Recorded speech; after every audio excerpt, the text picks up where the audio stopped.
அஸ்ஸலாமு அலைக்கும். இன்றைக்கி வந்து கேரளா பிரியாணி செய்ய போகிறோம். 7 மீடியம் சைஸ் வெங்காயம் வெட்டி வச்சுருக்கேன்.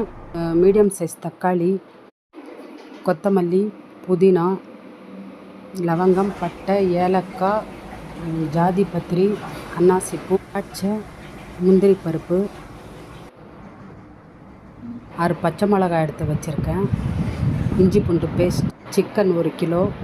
கேஸ் ஆன் பண்ணுங்கள். ஆன் பண்ணி கடை சூடானதும் 200 கிராம் எண்ணெய் ஊற்றுங்க.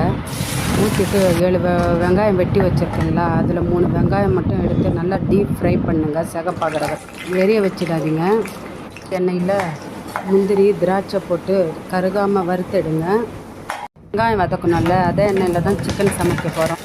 பிரியாணி பாத்திரம் வச்சுட்டு எண்ணெய் சூடானதும் லவங்கம், பட்டை, ஏலக்காய் அதெல்லாம் போடுங்க.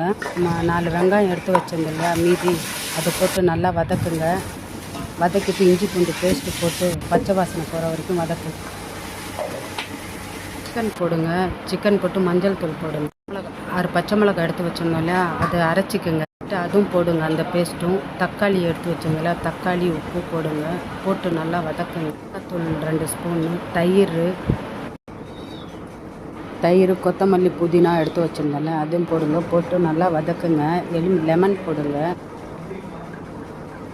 ஸ்பூன் கரம் மசாலா போடுங்க.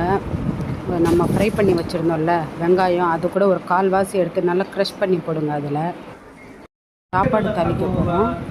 3 ஸ்பூன் எண்ணெய் போட்டுக்கோங்க. நெய் 1 ஸ்பூன் போட்டுக்கோங்க.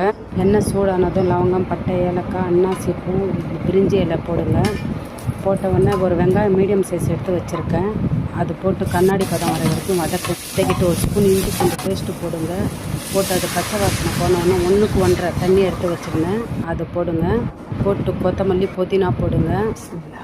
தண்ணி கொதித்தோடனே அரிசி போடுங்க. நான் 1/2 மணி நேரத்துக்கு முன்னாடியே ஜீரக சம்பா அரிசி ஊற போட்டு வச்சுருந்தேன் கழுவி. இந்த அளவு நான் சொல்லியிருக்கேன் ஷார்ட்டில். என்ன சொல்லுங்கள், நான் லாங் வீடியோ போடுறேன். சிக்கன் கிரேவி லோ ஃப்ளேமில் வச்சுருக்கு இல்லையா, சாதம் தம்மானவொன்னே எடுத்து அதில் போட்டுடலாம். சாப்பாடு எடுத்து சிக்கன் கிரேவியில் போடுங்க. போட்டு 3 ஸ்பூன் நெய் போடுங்க. நான் குங்குமப்பூ போட்டு வச்சுருந்தேன், ஊற போட்டிருந்தேன் சுடு தண்ணியில், அதுவும் போடுங்க. போட்டு வறுத்து வச்சுருந்தோம் இல்லையா வெங்காயம், அதுவும் போடுங்க. போட்டு கொத்தமல்லி, புதினா இதெல்லாம் போடுங்க. போட்டு முந்திரி, திராட்சை வறுத்து வச்சுருந்தேன் இல்லையா, அதுவும் போடுங்க. நல்லா முடிஞ்ச அளவு சொல்லியிருக்கேன் நான். தம்முக்கு விடுங்க. தம்முக்கு லோ ஃப்ளேமில் விட்டு எடுங்க. நல்லா ருசியாக இருக்கும்.